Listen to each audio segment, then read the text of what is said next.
ადამიანები ვერც კი აცნობიერებენ, რამდენად ხშირად იტყუებიან. ჩვენ არა მხოლოდ სხვებს, არამედ საკუთარ თავსაც ვატყუებთ.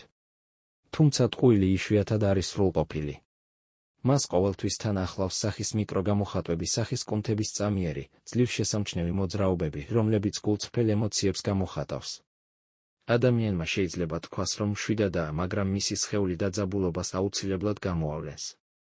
შეიძლება ამტკიცოს, რომ ბედნიერია, კარგადაა, მაგრამ ტუჩებიც ამით აუკანკალდება, რაც შიშზე ან გაურკვევლობაზე მიუთითებს. დაკვირვებულ ადამიანს შეუძლია ამ სიგნალების ამოცნობა თუ იცის როგორ უნდა ეძებოს.